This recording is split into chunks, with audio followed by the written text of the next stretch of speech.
Bonjour. Toujours dans le concept de la présentation des candidats à la candidature de la présidentielle de 2024. Sur ce, nous allons commencer par Bassirou Diomaye Faye, plus connu sous le nom de BDF, est un politicien sénégalais. Son parcours, marqué par un engagement politique et syndical profond, reflète son dévouement pour le changement social et la justice. Originaire de Ndiaganiao, Bassirou Faye s'est forgé un chemin impressionnant depuis ses études jusqu'à son rôle actif dans la politique et le syndicalisme sénégalais. Né il y a 43 ans dans le village de Ndiaganiao, Bassirou Diomaye Faye a grandi dans un environnement imprégné de valeurs éducatives et sociales. Il a étudié à la mission catholique locale et au CEM de Ndiaganiao, établissement portant le nom de son grand-père, Makor. Bassirou Faye a poursuivi son éducation au lycée Demba Diop de Mbour, où il a brillamment obtenu son baccalauréat en 2000. Il a ensuite rejoint l'université Cheikh Anta Diop de Dakar pour étudier le droit, couronnant son parcours académique par une maîtrise en 2004. Son cursus s'est enrichi par un diplôme de l'École nationale d'administration, ENA. Professionnellement, Faye s'est distingué en tant qu'inspecteur des impôts. Il a travaillé dans divers services importants, y compris au Centre des professions libérales et à la Brigade des vérifications. Actuellement, il est chef du bureau des contentieux à la direction de la législation et de la coopération. L'entrée de Diomaye Faye dans l'arène politique a été notable avec la création du parti PASTEF il y a environ 9 ans. Influencé par son père, un militant du Parti socialiste, Bassirou Faye s'est rapidement imposé comme une figure centrale du parti, participant à l'élaboration de sa stratégie et de ses politiques. Parallèlement à la politique, Bassirou Faye est activement impliqué dans le syndicalisme. Il a notamment été secrétaire général du syndicat des domaines et a joué un rôle clé dans les revendications syndicales au sein du syndicat des impôts. Reconnu pour son franc-parler et son aversion pour l'injustice, Bassirou Faye incarne les qualités d'un leader engagé et intègre. Ses critiques envers le régime actuel témoignent de son courage et de sa détermination à lutter pour la justice sociale. Marié et père de famille, Bassirou Faye est également un passionné d'arts martiaux et de cuisine, avec une préférence pour le plat attiéké. Il tire inspiration de diverses œuvres littéraires, notamment de Cheikh Ahmadou Bamba, Spinoza et Ahmed Gissé. Bassirou Diomaye Faye se trouve en détention depuis avril 2023.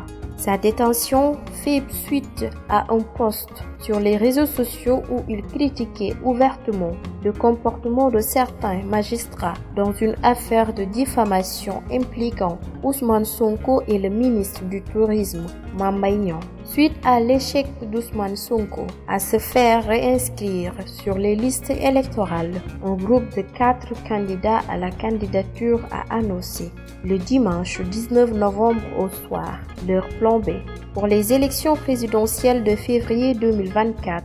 Avec Sonko hors course, le parti de l'opposition a pris une décision stratégique en désignant Bassirou Diomaye Faye, secrétaire général et fidèle allié de Sonko comme nouveau porte-drapeau. Bassirou Diomaye Faye a franchi hier mardi le cap des parrainages en validant 45 729 parrains électeurs.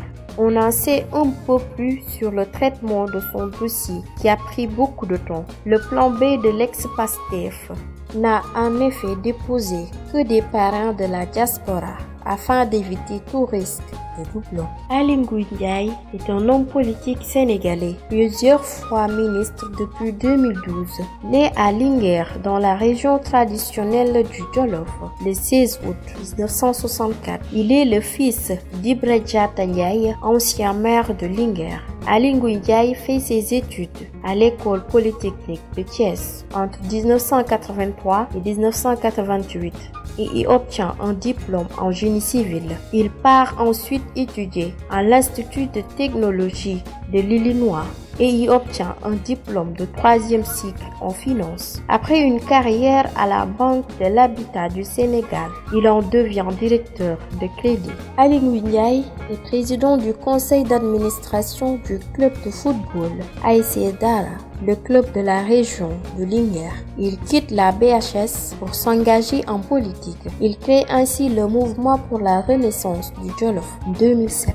Aly Ngouille Ndiaye s'allie avec Macky Sall et l'Alliance pour la République en 2012. Au cours de cette même année, il est candidat à la mairie de Linguère et enregistre un total de 2768 voix face à son rival Habib Sy. Après avoir contribué à la victoire de la coalition de Benno Bokk Yakaar, il décide officiellement de fusionner son mouvement dans l'APR le 2 mars 2013. Aly Ngouille Ndiaye est successivement ministre de l'énergie, des mines et de l'industrie de 2012 à 2017 dans les gouvernements Mbaye, Touré et John, puis ministre de l'Intérieur de 2017 à 2020 dans les gouvernements John 2 et 3 et Sall 3. Mais il quitte le gouvernement le 1er novembre 2020 au moment du remaniement du 17 septembre 2022, instituant le gouvernement du Premier ministre Amadou Ba. Aly Ngouille Ndiaye est nommé ministre de l'Agriculture, de l'Équipement rural et de la souveraineté alimentaire.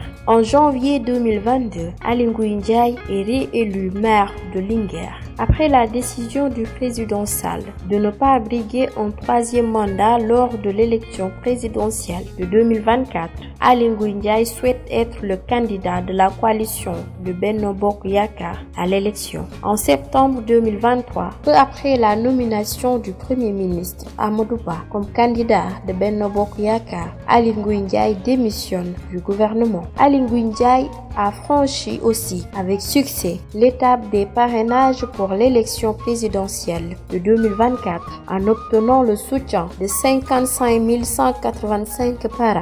Il est important de rappeler que le parrainage par une liste d'électeurs doit représenter un pourcentage compris entre 0,6% et 0,8% du total des électeurs inscrits sur le fichier électoral.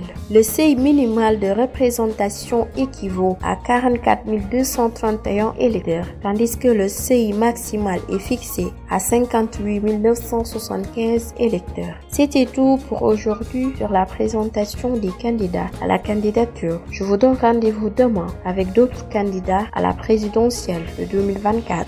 Merci de suivre sur Sunugal ci Kanam et surtout, prenez bien soin de vous.